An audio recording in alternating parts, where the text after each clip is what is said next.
الحمد لله الذي جعل الشمس والقمر بحسبان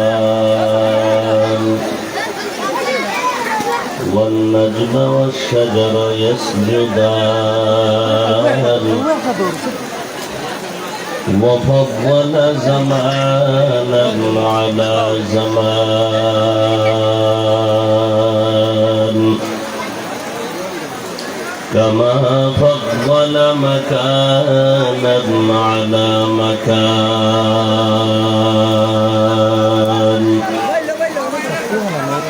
وإنسانا على إنسان ونشهد أن لا إله إلا الله وحده لا شريك له لا ضد له ولا ند له ولا مثل له ونشهد أن سيدنا وسندنا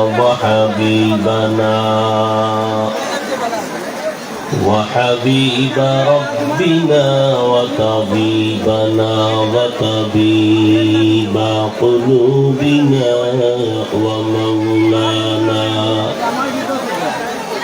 ومولانا محمدا عبده ورسوله الذي أرسله بالحق بشيرا ونذيرا وداعيا إلى الله بإذنه وسراجا منيرا وبعد فأعوذ بالله من الشيطان الرجيم بسم الله الرحمن الرحيم قل يا عبادي الذين أسرفوا على أنفسهم لا تقنطوا من رحمة الله إن الله يغفر الذنوب جميعا إنه هو الغفور الرحيم وقال النبي صلى الله عليه وآله وسلم التائب من الذنب كمن لا ذنب له أو كما قال النبي عليه الصلاة والسلام صدق الله مولانا العظيم وصدق رسوله النبي الأمي الكريم ونحن على ذلك من الشاهدين والشاكرين والذاكرين والحمد لله رب العالمين ওই বক্সে আওয়াজ হয় না কেন ওই দুইটা মানুষ আগে পড়ে গেছে মানুষ ঠিক করা যায় না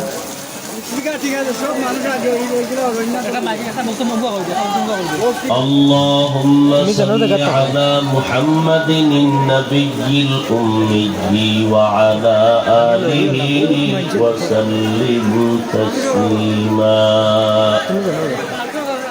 سبحانك لا علم لنا إلا ما علمتنا إنك أنت العليم الحكيم رب اشرح لي صدري ويسر لي أمري واحلل عقدة من لساني يفقهوا قولي أستغفر الله العظيم أستغفر الله العظيم সবাই পড়েন আস্তাগফিরুল্লাহাল আযীম আস্তাগফিরুল্লাহাল আযীম আস্তাগফিরুল্লাহাল আযীম আস্তাগফিরুল্লাহাল আযীম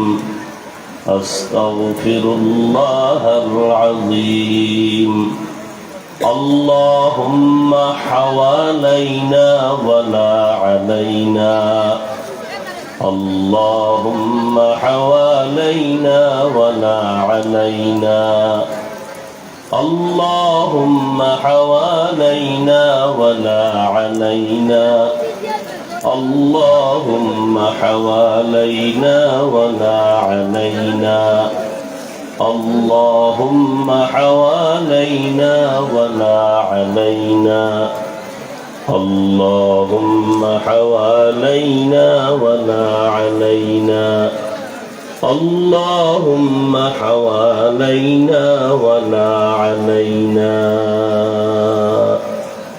محبت ایک ذکر کری لا الہ الا اللہ لا الہ الا اللہ لا الہ الا اللہ لا الہ الا اللہ لا الہ الا اللہ لا الہ الا اللہ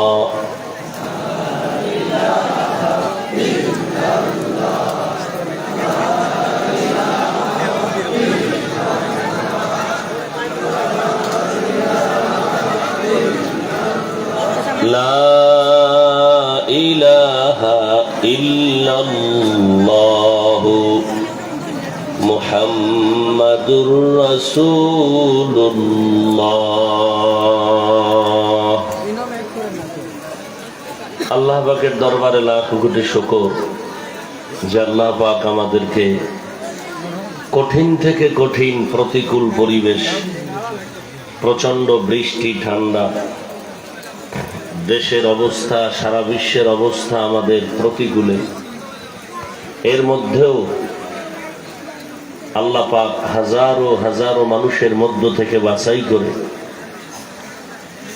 এই বৃষ্টি ভেজা অবস্থায় বেহেশতের বাগানে আমাদেরকে হাজির হওয়ার তৌফিক দান করেছেন আলহামদুলিল্লাহ দরুদ ও সালাম সাইয়্যিদুল মুরসালিন রাহমাতুল লিল আলামিন শফিউল মুযনিবিন খাতামুন নবিয়্যিন সাইয়্যিদুস সাকালাইন ইমামুল মুরসালিন হযরত মুহাম্মদুর রাসূলুল্লাহ সাল্লাল্লাহু আলাইহি ওয়া আলিহি ওয়া সাল্লামের উপর সর্বোপরি শুকর যাদের অক্লান্ত পরিশ্রমে আজ এই সুন্দর আয়োজন সময় পরামর্শ অর্থ দিয়ে দোয়া করে উপস্থিত হয়ে মাইক লাইট প্যান্ডেলের ব্যবস্থাপনার মাধ্যমে সহযোগিতা করেছেন আল্লাহ প্রত্যেককেই এই খেদমতের বরকতে দুনিয়াতে শান্তি পরকালে চিরমুক্তির ব্যবস্থা করে দিন আপনারা যে বৃষ্টির মধ্যে কেউ ঠান্ডা বৃষ্টি জান নাই ধৈর্যের সাথে বসে আছেন এর বিনিময়ে দেওয়ার মতো আমাদের হাতে কিছু নাই তবে যিনি দিবেন তার হাতে কোনোটার অভাবও নাই আল্লাহ আপনাদের দুনিয়াতে শান্তি এবং পরকালে মুক্তির জিন্দেগি দান করুন আল্লাহ পাক যেন আপনাদের সবাইকে অন্তত আজকের এই বৃষ্টিতে ভিজার কারণে, মাহফিলের কারণে কোনো মুসিবত আপনাদের উপরে না আসে, শারীরিকভাবে কোনো অসুস্থতা না আসে। আল্লাহ যেন আপনাদেরকে কোরআনের বরকতে, মেহেরবানি করে নবীজির মহব্বতে সবাইকে সুস্থতার নেয়ামত দান করেন।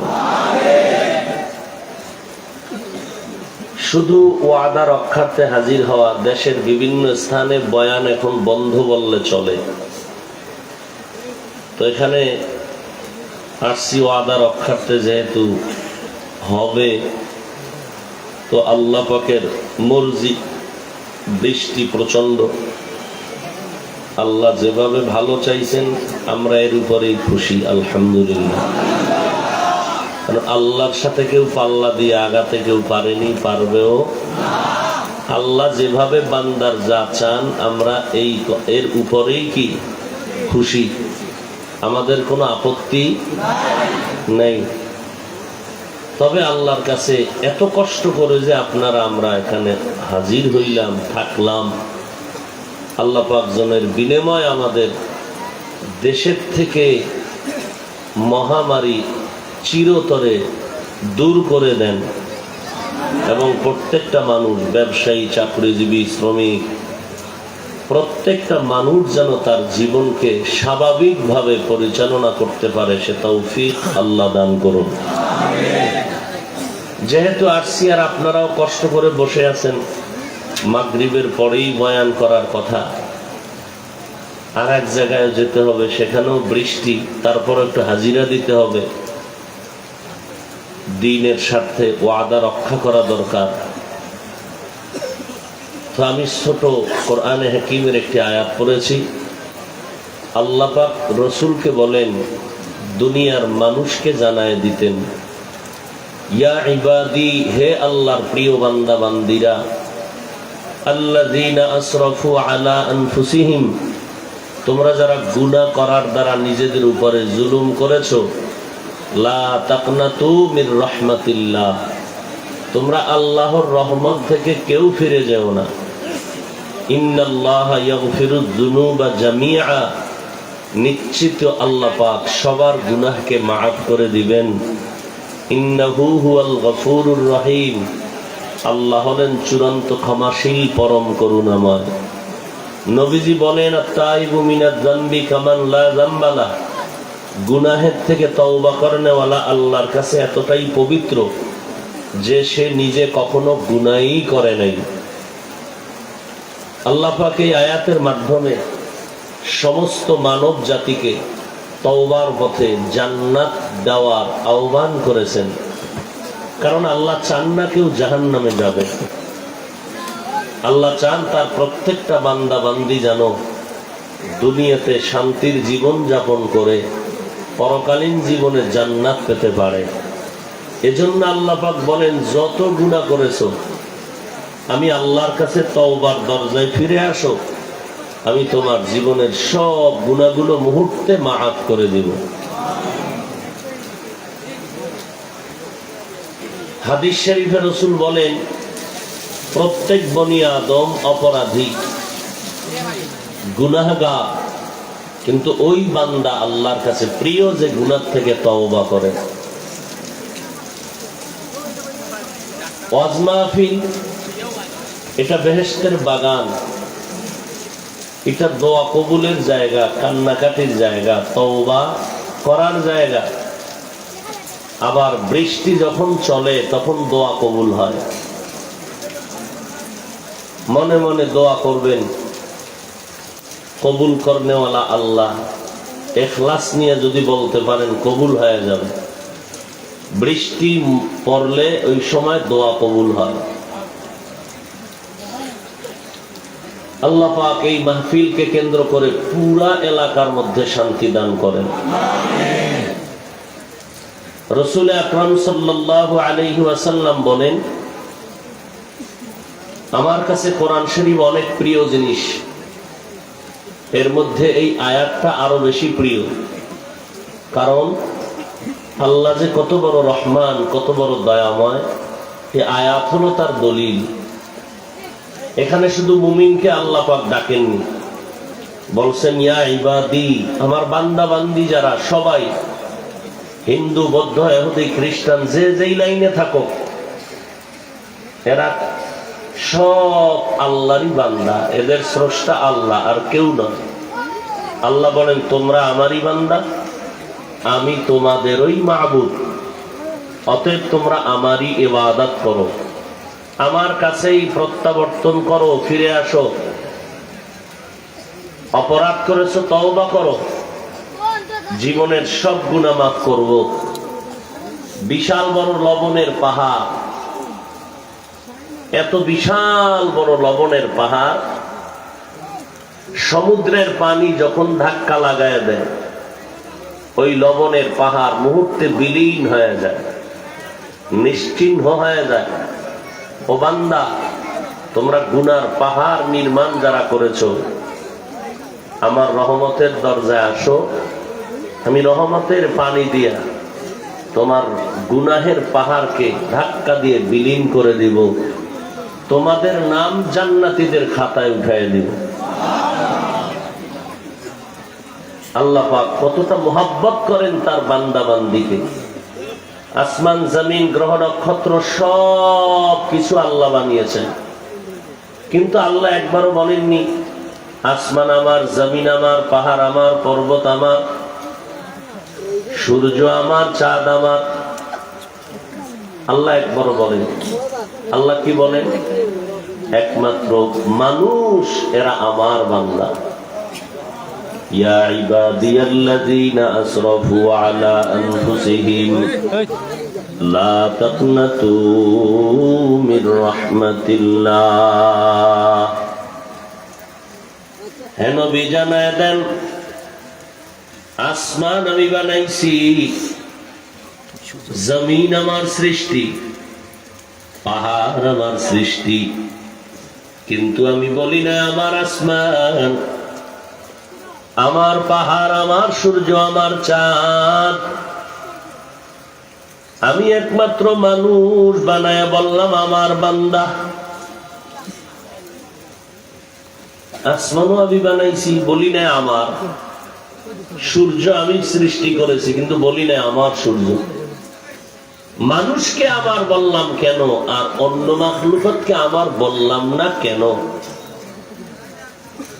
हकीकत से तो दुनिया बेखबर है, दुनिया की नुमाइश पर नजर है। नमी गोयाम के आज दुनिया जुदाबाश, बाहर कारे के बाशी बा खुदाबाश।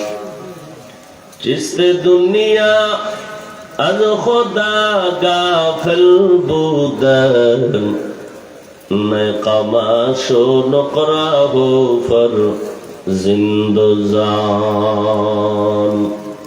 আল্লাহ তাআলা বলেন, আরে দুনিয়ার মানুষ, আসমান আমি সৃষ্টি করেছি, বলি না এটা আমার আসমান। জমিনও আমার সৃষ্টি, সূর্য আমার সৃষ্টি, আমি বলি না আমার সূর্য, আমার চাঁদ, আমার পাহাড়, আমার পানি, আমার জমিন। কেন বলি নাই? এর কারণ আমি আল্লাহ আসমান জমিন গ্রহ নক্ষত্র যা বানাইছি, এগুলো একটাও আমার জন্য বানাইনি। সব কিছু আমি বানাইলাম আমার বান্দা বান্দির গোলাম। আর আমি বান্দা বান্দি বানাইছি আমি আল্লাহ তাআলার গোলাম। সমস্ত মানুষ আমি আল্লাহর গোলামির জন্য সৃষ্টি করেছি, আর সব মাখলুক মানুষের গোলামির জন্য সৃষ্টি করেছি। পানি মানুষের গোলাম, মাছ মানুষের গোলাম, চন্দ্র সূর্য মানুষের গোলাম, বাতাস মানুষের গোলাম, আসমান জমিন মানুষের গোলামির জন্য বানাইলেন।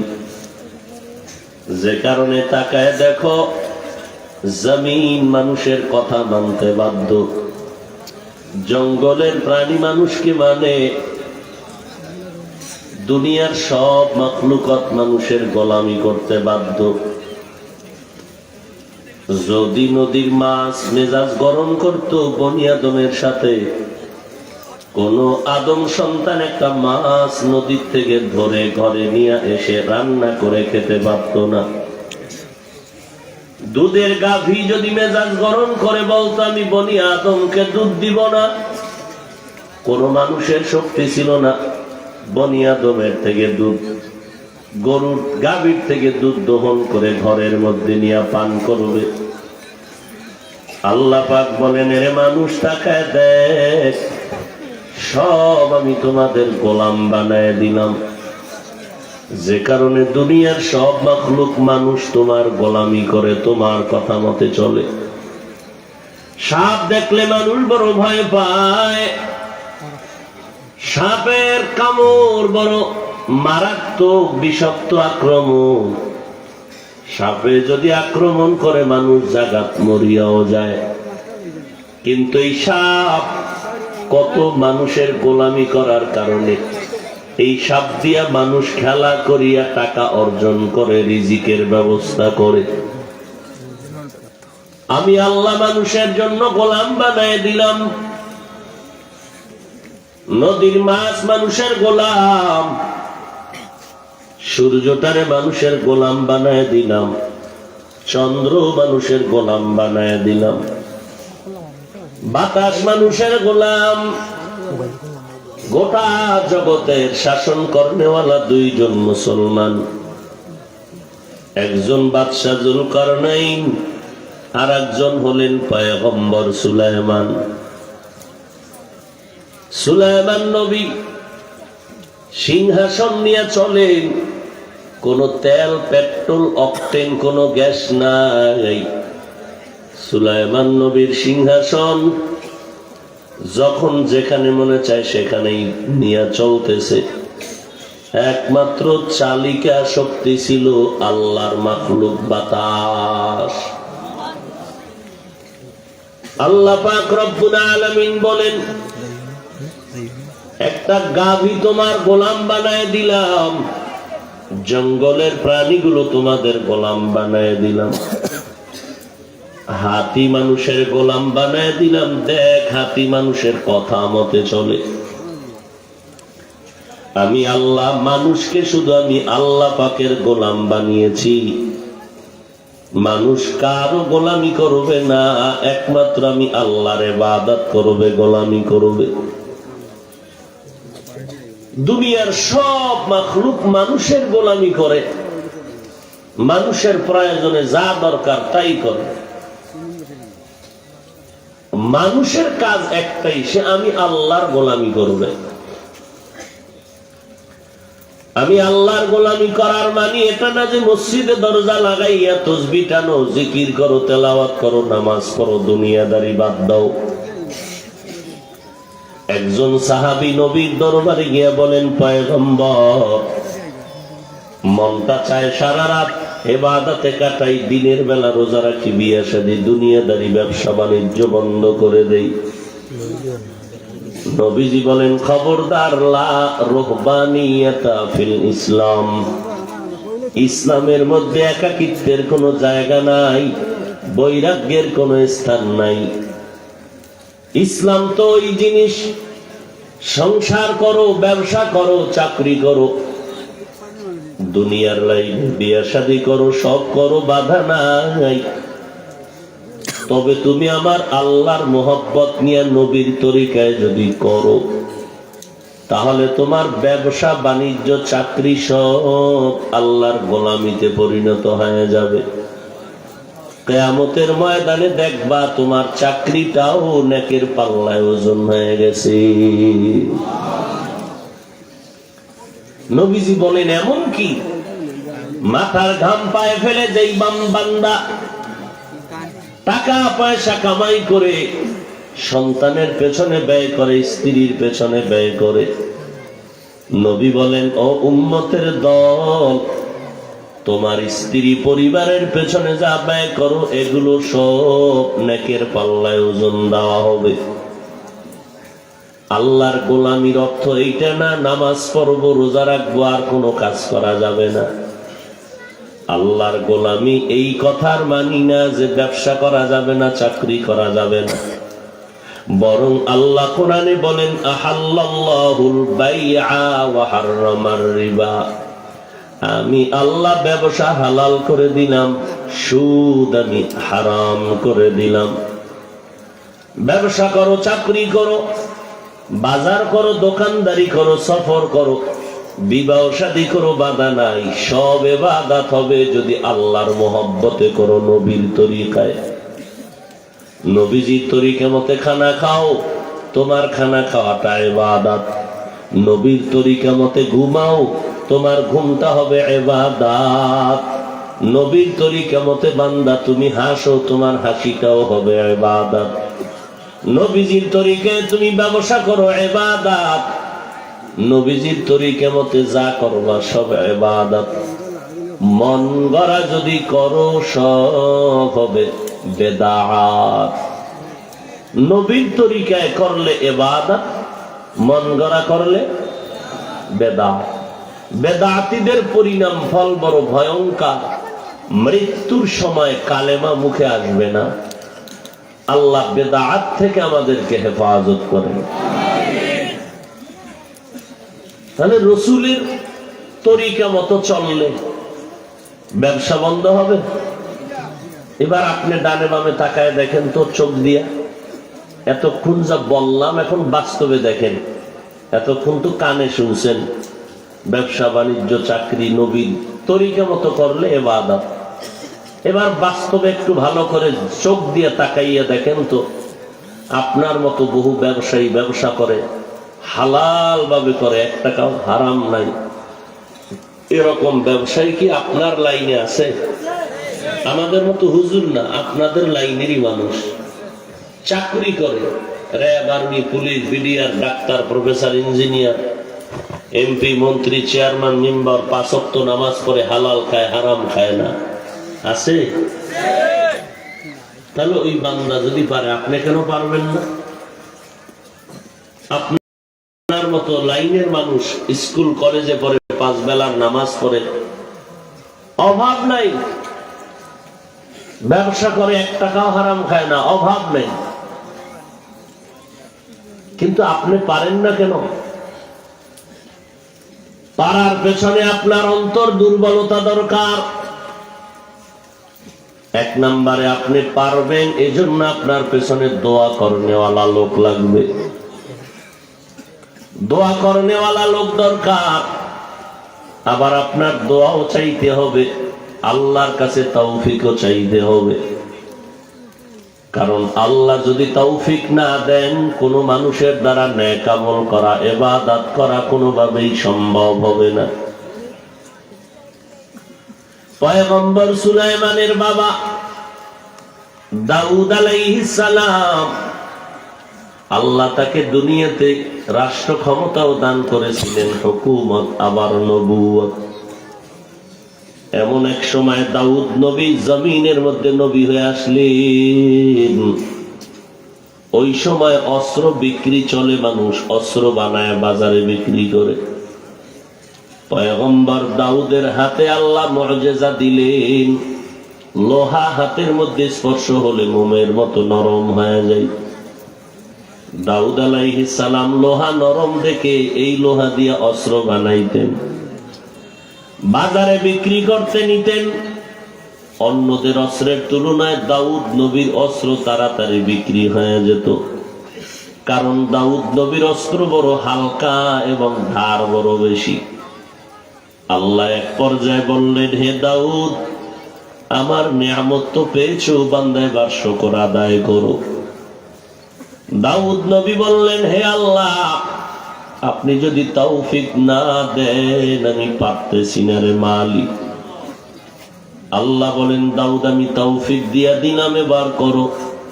দাউদ নবী বলেন, এবার আমি পারতেছি না, কারণ আপনার তৌফিকের পরিধি সীমানা এতটাই বড়, সেই তুলনায় আমার শুকর খুবই ছোট। আল্লাহ বলে, ও দাউদ, তুমি যে উপলব্ধি করতে পেরেছো তোমার শুকরের তুলনায় আমার তৌফিকের নেয়ামত অনেক বড়, তুমি যেটা বুঝতে পেরেছো এটাকেই আমি শুকর হিসাবে কবুল করে নিলাম। তো তৌফিক আল্লাহর বড় একটা নেয়ামত। কত মানুষ কোটি কোটি টাকার মালিক, লন্ডন যায়, আমেরিকা যায়, কিন্তু বাইতুল্লাহ যায় না। বছরে 2-1 বার বাইতুল্লাহ ঘুরে আসতে পারে, যায় না কেন? মনে চাইলেও পারে না, আল্লাহ যদি তৌফিক না দেয় সম্ভব না। অতএব নেক আমলের জন্য আল্লাহর তৌফিক দরকার। নিজেকে নিয়ে একটু ভাবা দরকার, কয়দিন আর দুনিয়াতে বাঁচবো, হায়াতের আর সীমা কত। বর্তমান দুনিয়াতে গড়ে হায়াতের সীমানা হলো 60 থেকে 70 বছর।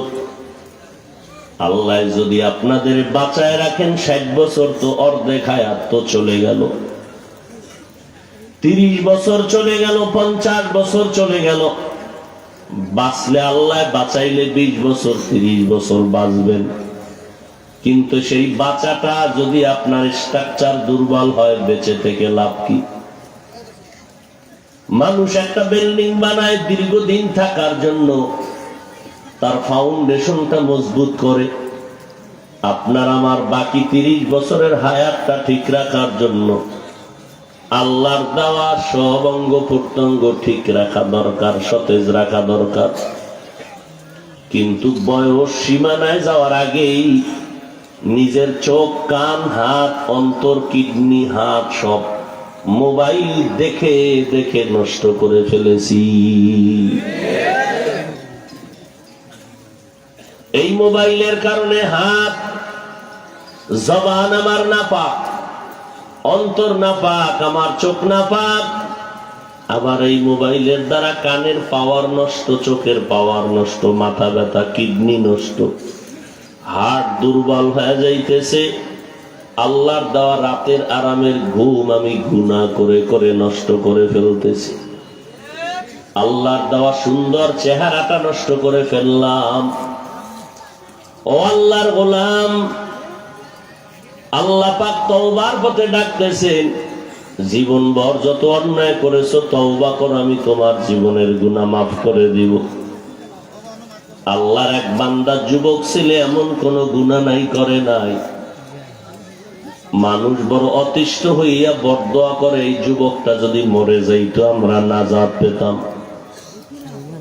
এক পর্যায়ে রব্বুল আলামিন ওহী নাজিল করে মুসা নবীকে বললেন, ও পয়গম্বর, অমুক এলাকায় গিয়া একটা যুবক বড় সন্ত্রাসী, বড় খারাপ, হাতে পায়ে বেঁধে যুবকটারে অন্য এলাকায় সরায়া দাও।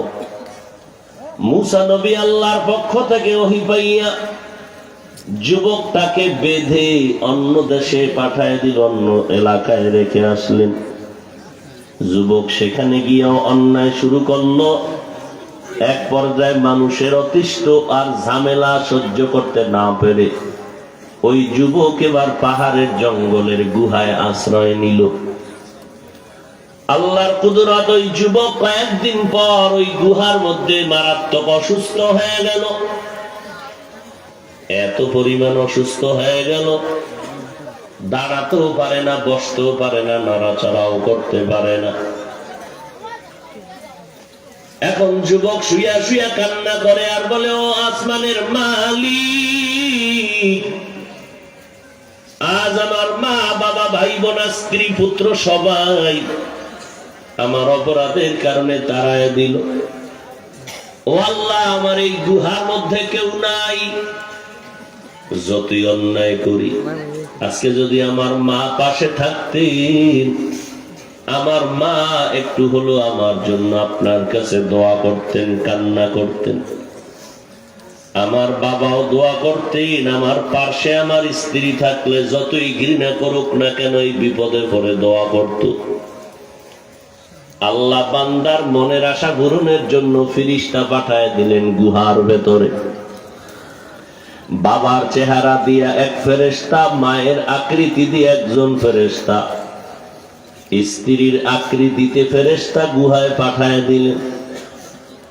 এবার যুবকের সেবা করে আর কান্না করে দোয়া করে, আল্লাহ এই যুবকটারে তুমি সুস্থ করো, মাফ করো।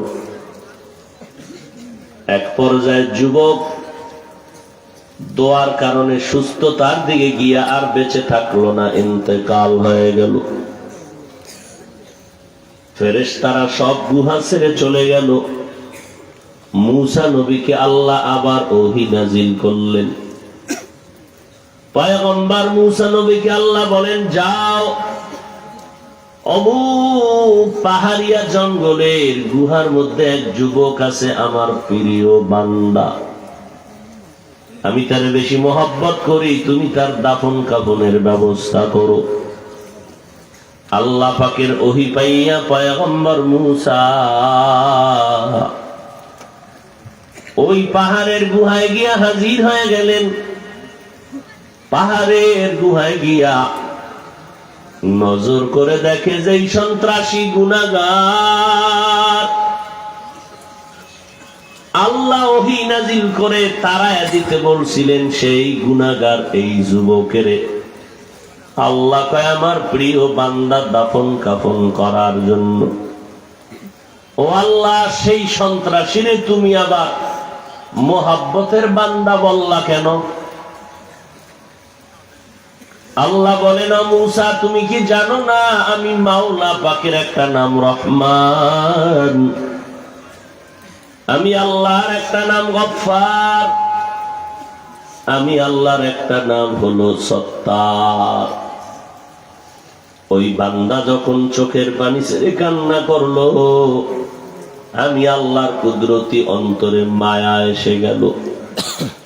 সন্তান হাজারো অন্যায় করিয়া যদি মা বাবার কাছে কান্না করে, মা বাবার মায়া না হয়ে পারে না। ছাত্র যদি হাজারো অন্যায় করিয়া কান্না করে, ওস্তাদের কাছে ক্ষমা চায়, ওস্তাদ ক্ষমা না করে পারে না। মা বাবার ওস্তাদের থেকে আল্লাহ পাকের মায়া কি কম? আল্লাহ বলেন, না না, বরং আমার মোহাব্বত আর রহমত 100 ভাগ করার পর মাত্র 1 ভাগ মায়া মোহাব্বত আমি দুনিয়াতে দিলাম, আর 99 ভাগ আমি আল্লাহ মোহাব্বত রহমত রিজার্ভ করে রাখলাম। 1 ভাগ মায়ার কিছু অংশ মা বাবা পাইয়া সন্তানের পাগল, ওস্তাদ পাইয়া ছাত্রের প্রতি দুর্বল। আমি আল্লাহ তো ছেলে নাই, মেয়ে নাই, কেউ নাই, আমি আল্লাহ এক লা শারীকা লাহ, আমার কোনো অংশীদার নাই, আমি এক আল্লাহ। আমার ছেলে নাই, স্ত্রী নাই, পুত্র নাই, আমি বড় আদর করে মানুষ বানাইছি। আমি আল্লাহ মোহাব্বতের নজর দিয়া বললাম, বান্দা যখন চোখের পানি ছেড়ে আমার কাছে মাপ চায়, মা বাবায় যদি সন্তানের মাফ করে, ছাত্রকে যদি ওস্তাদ মাফ করে, ও মূসা বলো আমি আল্লাহ 99 গুণ মায়া দিয়া যখন তাকাই, কেন বান্দার গুনাহ আমি মাফ করব না? বান্দা যখন ক্ষমা চাইলো, আমি বান্দার জীবনের সব গুনাহগুলো মাফ করে দিলাম। আতিনা ফি দারে দুনিয়া না হাসান, আতিনা ফি দারে উকবা না হাসান, ইয়া গিয়াসাল মুস্তাগীসিন হদিনা লফতিখারা বিল উলুমি ওয়াল গিনা। हर गोरी देने को तू तैयार है, जो न मांगे उससे तू बेजार है। আল্লাহ তাআলা বলেন, ও নবী জানায়া দেন, পাহাড় সম পরিমাণও যদি আমার বান্দা বান্দি গুনাহ করিয়া নিজেদের উপরে জুলুম করে, আল্লাহ বলেন ফিরে আসরে গোলাম, তওবা করো, 1 ফোঁটা চোখের পানি ছেড়ে দাও।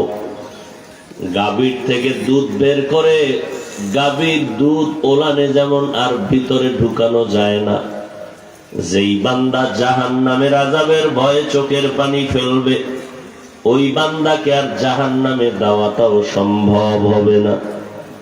আল্লাহ চায় বান্দা 2 ফোঁটা চোখের পানি ছেড়ে তওবা করো। ও যুবক ভাই, ও বৃদ্ধ বাবাজি, ও পর্দার আড়ালের মা বোনেরা, দুনিয়াটা কিছুই না।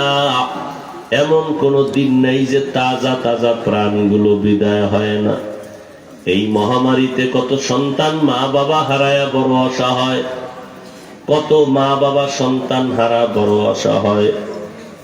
কয়দিন আর বাঁচবারে আল্লাহর গোলাম, বেঁচে থাকো তো নবীর তরিকা নিয়ে বাঁচো।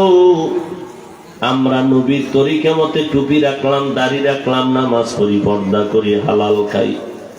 আলহামদুলিল্লাহ, আমাদের তো কোনো জায়গায় সম্মান কমে নাই, বরং আলহামদুলিল্লাহ দুনিয়ার মধ্যে আমরা বাদশার হালাতে আছি। এত বড় বড় বেদিনরা দুশ্মনী করে, তারপরেও তো কোরআনওয়ালা নবীর সুন্নতওয়ালারা কেউ অসম্মানে নাই। ও আল্লাহর বান্দা, আমি বলি না তোমরা সবাই আমাদের মতো হুজুর হয়ে যাও, বরং আমি বলবো বাবা তুমি স্কুলে পড়ো, কলেজে পড়ো, চাকরি করো, ব্যবসা করো, যেই লাইনেই থাকো, আমার একটাই মাত্র অনুরোধ, 5 ওয়াক্ত নামাজ পড়ো, মা বাবার দোয়া নিয়ে চলো, ওলামায়ে কেরামের পরামর্শ নিয়ে আমল করো, নবীর সুন্নত অনুযায়ী চলো। দেশের বিরুদ্ধে, জাতির বিরুদ্ধে কোনো ষড়যন্ত্রে লিপ্ত হইও না। মনে মনে আল্লাহকে বলো, আল্লাহ আপনি তো আমার অন্তরের খবর জানেন। আমি এই দুনিয়াতে আসিয়া শয়তানের ধোকায় পড়ে গুনাহ করে জীবনটা নষ্ট করে ফেলেছি। আমার গুনার কারণে হাত না পাক, আমার জিহ্বা না পাক, আমার চোখ না পাক, আমার অন্তর না পাক। এই বৃষ্টির মাঝে আপনাকে ভুলি নাই। আয় আল্লাহ, বৃষ্টি দিয়া যেমন জমিনের ময়লা ধুইয়া সাফ করে ফেললেন, আপনার রহমতের বৃষ্টি দিয়া আমার জীবনের গুনাহ সাফ করে দেন। তওবার নিয়তে দাঁড়ায় গেছি। ও আল্লাহ, এত বৃষ্টির মাঝে আপনার মোহাব্বতের কারণে যাই নাই, নবীর মোহাব্বতের কারণে দাঁড়ায় দাঁড়ায় কোরআনের বয়ান শুনলাম। আয় আল্লাহ, আপনি আমাদেরকে খালি হাতে ফেরত দিয়েন না। আমরা তওবার নিয়ত করে ফেললাম। ও আল্লাহর বান্দা, মাওলাকে মোহাব্বতে ডাকো আর তওবা করো।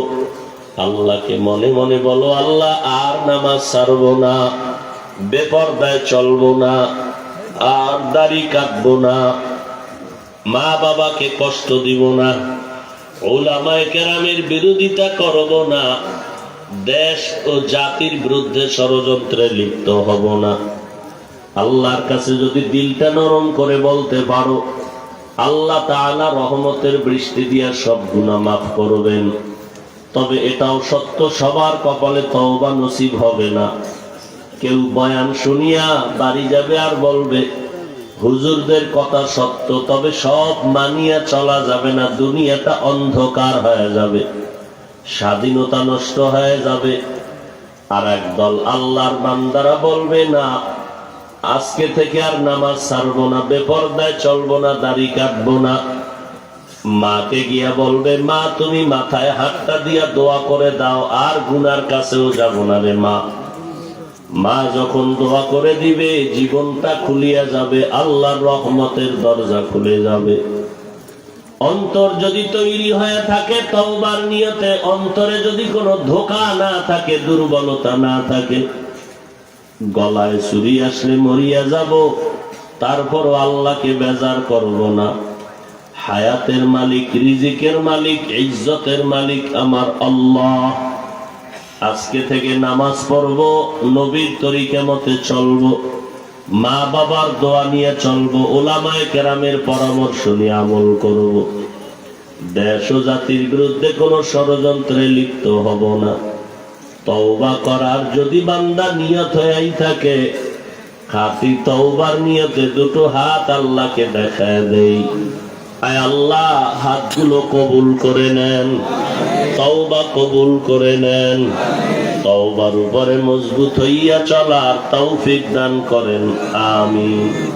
আলহামদুলিল্লাহি রাব্বিল আলামিন, والصلاة والسلام على سيد الأنبياء والمرسلين وعلى آله وأصحابه أجمعين رب ارحمهما كما ربياني صغيرا اللهم إنا نعوذ بك من البرص والجنون والجذام وسيء الأسقام اللهم إنك عفو تحب العفو فاعف عني আয় আল্লাহ কুদরতের নজর দিয়ে দেখেন বৃষ্টির মাঝে ঠান্ডার ভেতরে আপনার বান্দারা ভিজিয়া ভিজিয়া কোরআনের মহব্বত এখানে আছে আয় আল্লাহ কেউ ঘরের দরজায় ফিরে যায় নাই আয় আল্লাহ আপনি এদেরকে খালি ফিরাইয়া দিয়েন না আয় আল্লাহ মেহেরবানি করে আপনার মারিফতের নূর সিনায় দান করেন হেদায়েতের দৌলত দান করেন আয় আল্লাহ সারা দুনিয়াবাসীকে মাফ করে দেন এলাকাবাসীকে মাফ করে দেন মহামারী থেকে মুক্তি দান করেন আয় আল্লাহ নবীজির মুহাব্বতওয়ালা সুন্নতওয়ালা জীবন দান করেন আয় আল্লাহ মা বোনদের পর্দা নিশি বানায় দেন সন্তানগুলো নেককার বানায় দেন আয় আল্লাহ শিক্ষা প্রতিষ্ঠান নবীর আদর্শওয়ালা বানায় দেন আয় আল্লাহ সমস্ত মসজিদ মাদ্রাসাগুলো কবুল করে নেন আয় আল্লাহ এই মাহফিলকে নাজাতের জরিয়া বানায় দেন যারা আয়োজন করেছেন সহযোগিতা করেছেন দান সদকা করেছেন কবুল করে নেন আয় আল্লাহ তাআলা এই বৃষ্টির মাঝে সকলের দিলের নেক আশা পূরণ করে দেন আয় আল্লাহ প্রত্যেক যুবকের 5 ওয়াক্ত নামাজি বানায় দেন মোবাইলের গুনাহের থেকে হেফাজত করেন সহিভাবে কোরআন পড়ার তৌফিক দান করেন আয় আল্লাহ উলামায়ে আহলে হকের মশওয়ারায় চলার তৌফিক দান করেন আয় আল্লাহ তাআলা আহলে হকদের বিজয় দান করেন আয় আল্লাহ নবীজির মহব্বতে আমাদের কবুল করে নেন নবীজির রওজা বাইতুল্লাহ জিয়ারতের তৌফিক দান করেন ইখলাস ওয়ালা জিন্দেগি দান করেন আয় আল্লাহ মা বাবা সন্তান উস্তাদ ছাত্র স্বামী স্ত্রীর মাঝে মহব্বত বাড়ায় দেন আদব ওয়ালা বিনয়ী জিন্দেগি দান করেন আয় আল্লাহ সারা দুনিয়াবাসীকে আপনি নাজাত দান করেন আয় আল্লাহ কামাই রুজিতে ব্যবসায় বরকত বাড়ায় দেন আয় আল্লাহ আমরা যারা হাত তুলেছি জানি না কার মা নাই কার বাবা নাই অন্ধকার কবর থেকে দোয়ার অপেক্ষায় মেহেরবানি করে সবার কবর জান্নাতের বাগান বানায় দেন যারা বেঁচে আছেন হায়াত বাড়ায় দেন অসুস্থ যারা সুস্থতার নেয়ামত দান করেন কুদরতের দ্বারা সুস্থতার নেয়ামত দান করেন আয় আল্লাহ মেহেরবানি করে আমাদের দোয়া মোনাজাত নবীর মহব্বতে কবুল করে নেন আয় আল্লাহ তাআলা এলাকার ঘরে ঘরে শান্তি দান করেন আয় আল্লাহ আমরা যারা বেঁচে আছি দীর্ঘ নেক হায়াত দান করেন দ্বীনের খাদেম হিসেবে কবুল করে নেন পরস্পরে মহব্বত বাড়ায় দেন রিয়া হাসাদ কিবির দূর করে দেন চলার পথে ইজ্জতের সাথে হেফাজত করেন আয় আল্লাহ সমস্ত দাওয়াতের প্রোগ্রাম ময়দানে কামিয়াবির সাথে কবুল করে নেন প্রতিবন্ধকতা দূর করে দেন আল্লাহ প্রতিবন্ধকতা দূর করে দেন আল্লাহ আয় আল্লাহ মেহেরবানি করে ইলমে আমলে বরকত বাড়ায় দেন আয় আল্লাহ আমাদের সকলের আমিন নবীজির মহব্বতে কবুল করে নেন হাসবুনাল্লাহু ওয়া নি'মাল ওয়াকিল নি'মাল মাওলা ওয়া নি'মান নাসির আয় আল্লাহ ইকবাল নামের আমার ভাই বাহিরে থাকে আরো যারা প্রবাসে আছে সবাইকে আপনি হেফাজত করেন আয় আল্লাহ প্রবাসের সবার হায়াতে বরকত দান করেন কামাই রুজিতে বরকত দান করেন নবীজির তরিকা মতে চলার তৌফিক দান করেন সাল্লাল্লাহু তাআলা আলা খাইরি খালকিহি মুহাম্মাদ ওয়া আলিহি ওয়া আসহাবিহি আজমাইন বিরহমাতিকা ইয়া আরহামার রাহিমিন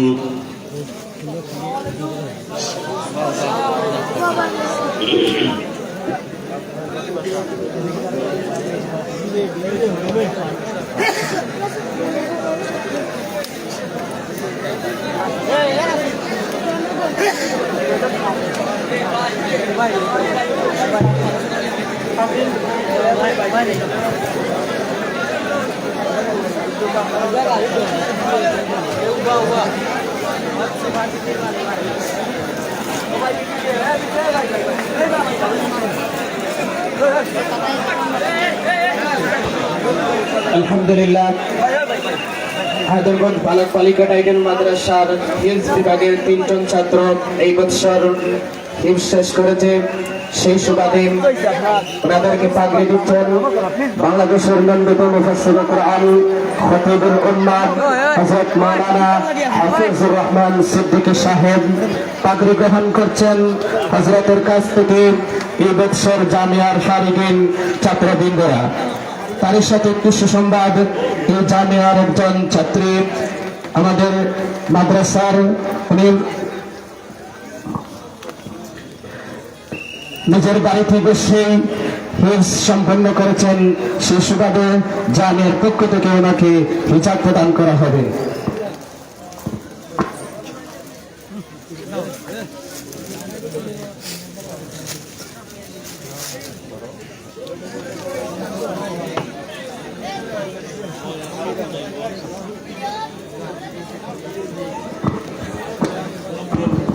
সম্মানিত মুসল্লিন ইকরাম, হযরত অনেক কষ্ট করে এবং আপনারা অনেক কষ্ট করে হযরতের বয়ান শুনছেন।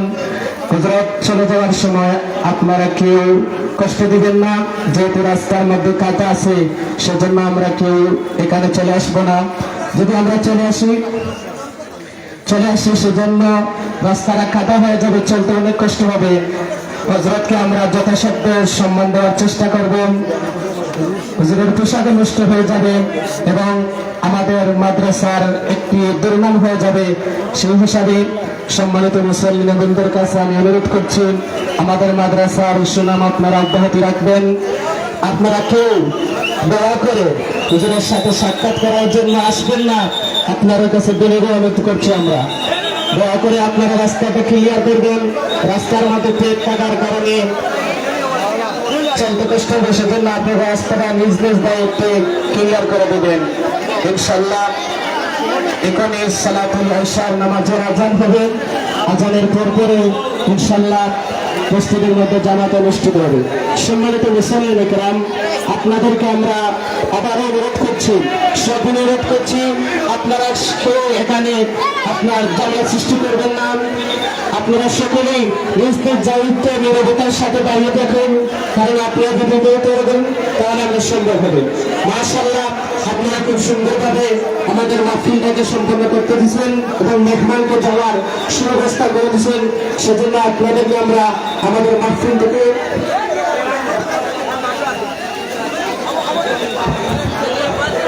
একটি আগাম শুনে আগামী 14 ফেব্রুয়ারি আমি আল্লাহর রাস্তে এই জনসমুদ্রের সবে সম্মানটাকে হইয়ার যে আমরা হুজুরে যাতে কষ্ট পাই না, আপনারা সবাই সহযোগিতা করছেন। আপনারা আমি আল্লাহ ওর বদলা জেজা দিব। আর আমরা হুজুর যাতে সহি সালামতে এই কাটাযুক্ত মাঠ থেকে তিনি সহি সালামতে যান কি সম্মানের সাথে আপনারা সবাই সহযোগিতা করুন। দয়া করি আপনারা সহযোগিতা করুন, দয়া করি সহযোগিতা করুন, আমরা কষ্ট দেওয়ার চেষ্টা করবো না। আপনারা আল্লাহ এর বদলা দিব এবং আপনারা সবে সওয়াবের ভাগীদার হবা। আর আমি আপনাদের কাছে প্রয়োজনে অনুরোধ করি, আর আপনারা হুজুরে সহযোগিতা করুন এবং আপনারা দূরে সরিয়া থাকা এবং তাহলে সুন্দরভাবে আল্লাহ যাতে গন্তব্যস্থানে পৌঁছায় এই আশাটা আমি আমরা করিয়ার এবং এই মাদ্রাসার পক্ষ থেকে আমি আবারও আপনাদের বিনয়ের সাথে অনুরোধ করিয়ার দয়া করি আপনারা সহযোগিতা করুন, দয়া করে আপনারা সহযোগিতা করুন। আপনারা আজকে যে ধৈর্যের পরিচয় দিয়েছেন, আমরা আপনাদের কাছে চিরঋণী, আমরা চিরকৃতজ্ঞতা প্রকাশ করছি। এই হায়দরগঞ্জ দাওরা হাদিস টাইটেল মাদ্রাসার পক্ষ থেকে, এই হায়দরগঞ্জ কাটিউলির পক্ষ থেকে এবং এই হায়দরগঞ্জের সর্বস্তরের জনসাধারণের পক্ষ থেকে আপনাদেরকে অনেক অনেক শুভেচ্ছা জ্ঞাপন করছি এবং আমাদের এই মহতী মেহমানকে আপনারা এই হুজুরকে